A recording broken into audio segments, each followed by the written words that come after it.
Okay, cleaning the C90 carburetor. It's already off the bike, as you can see. Two things to do before you take it off the bike.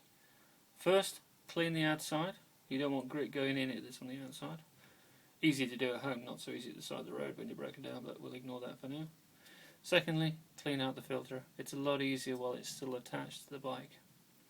But once you've got it off the bike, obviously the slide will still be attached to the cable. I'll show you how to clean the internals. It's held on by two screws, here and here. Now they are Japanese standard screws, but a Phillips screwdriver will fit.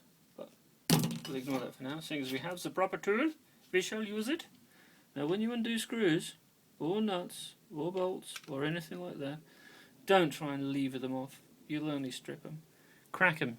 Give it a first crack, and then they'll go. Always, initially, jump them off. If you try and just more and more and more pressure, it'll do what's known as camming out, and actually you'll just chew the head up, and then some poor bastard's going to inherit the bike off you like me, and going to have to repair all the screw heads, all broken. Not very funny. Okay, don't lose the screws. Right, you see where the petrol tap is? When you take off the float bowl, ta-da, you'll see the gasket on this side. See how clean it is, isn't it lovely? Now this gasket goes round where the fuel flows from the float bowl. It goes through the tap, up here, through the body, and then back down. Most important. Now this rubber O-ring gasket with a little loop to cover that bit, first thing it'll do when you're stuck at the side of the road is it'll swell up, pop out, and then you'll never get it back in again. So if you can, carry a spare one. What happens is when it contacts both petrol and air, it swells. It's designed to do that so it seals effectively against the other part, so you don't get any carburetor leaks. But watch out for that one, because it's a bugger when it happens. The only option you've got at the side of the road is to actually slit it and take a piece out and then put up with the leak until you can replace it. But something you don't necessarily want to have to do. Okay, sometimes you'll find a load of crud. You can see the stain here where there's actually been water in the bottom of the carburetor float bowl before. Yeah, normally you can get rid of most of it by opening the drain cock at the bottom, and it'll flow out. You should do that before you take it off the bike anyway. Turn the tap off, open that drain cock, and let it flow until nothing else comes out. If you've got a clean jam jar to do that in, sometimes you'll see little spots of water in the bottom, or little bits of grit. But anyway, clean that out with anything. It's in there. Carburetor cleaner, accept no substitutes. Yeah, use a lot of it. It will do the job, and it will clean up. You can see how clean this one is after it's been done a while back. Okay, moving on to the important bits. So what's in the body itself? Well, what we've got is we have the float. This is a late model 90 carburetor, and as you can see, it moves up and down and shuts off a valve under here that lets the fuel that goes in here across there and down. If that pushes up because it's full, it stops the fuel coming out, so it sets the level of the fuel in the float bowl. It's non-adjustable. Normally on pit bike ones you'll see this is made of metal, very thin tin plate, so you can bend the tang up and down to give you different flow tides. What we'll do is we'll push the pin out and take the float off so you can see the valve, and there she is. Now on the very tip of that, it just slots out. The very tip of it is a neoprene black rubber seal. You should look very closely at that with a magnifying glass if you can. It should be intact. If there's anything missing or bits of rubber or it's chewed, then it won't work very well and it won't seal. So keep an eye on those. They're expensive to replace from Honda, but you can usually find them from somewhere else, like scrap carburetors or whatever. Even if the rest of the carburetor's crap, sometimes they'll be okay. Okay, next bits we've got pilot jet, main jet emulsion tube.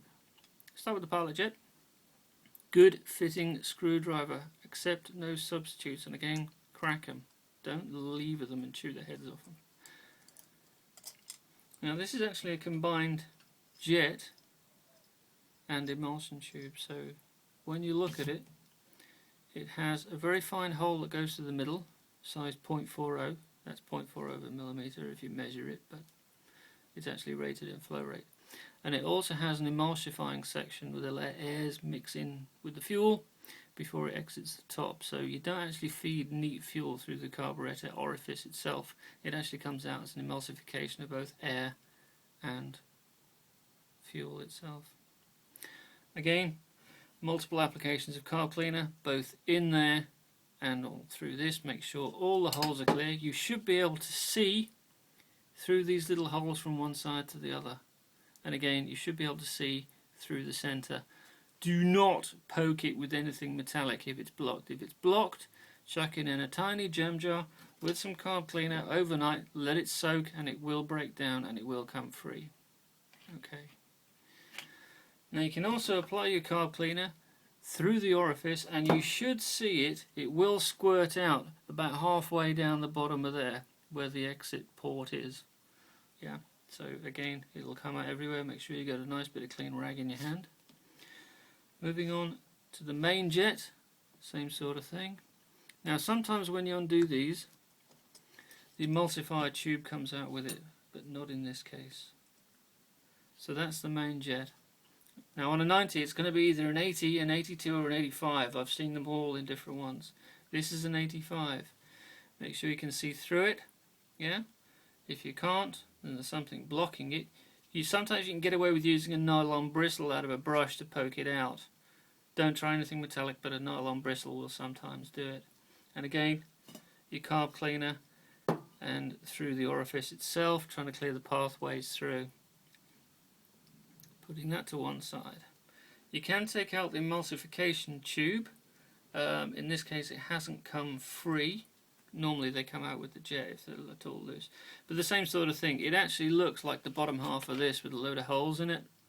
So again, it's making sure that those holes are free and clear. But for general purpose, you can just squirt carb cleaner through that. It'll normally be the jet that gets blocked, not the emulsification tubes.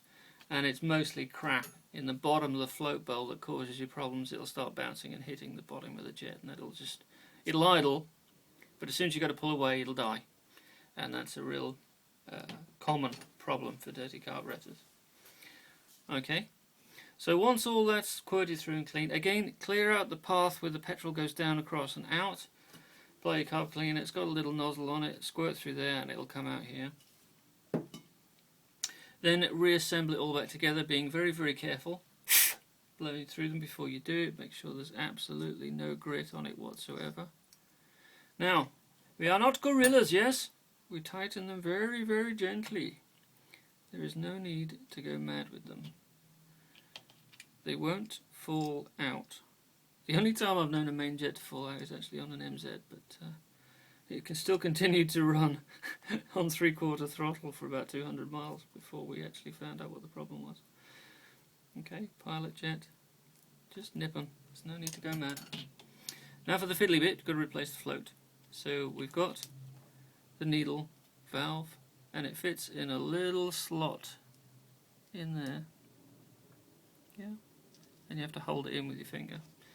Then when you put it in, it should fit in the hole in there where the petrol exits. And then we take the pin and we replace it through the hole. And there you go. Sometimes these pins can be really sloppy and they'll fall out the moment you tip the carburetor, and it gets a real pain in the ass to put it back together. But okay, so we're done. Now it's all clean. You're ready to put it back together into one piece. The jets are in, the float's in. It's moving up and down nicely. Look for where the fuel goes through, and you have two jets holes. So that's where the fuel goes through. There's the two holes, so match the bits together. Put the two halves together very carefully. No need to break anything. Line them up so you can see through the holes. Get your screws. One in each side. And again, we are not gorillas. We do not need to tune the screws up all the time. You do them up gently. I do them up till one side just pinches, and then do the other one. Otherwise you'll crush the gasket on one side and the other side won't seal properly. Okay? Just nip them. No need to go mad. All you're doing squashing that O-ring just enough so it seals from petrol. There you have it. Carburetor back in one piece. Easy job. Thanks for watching.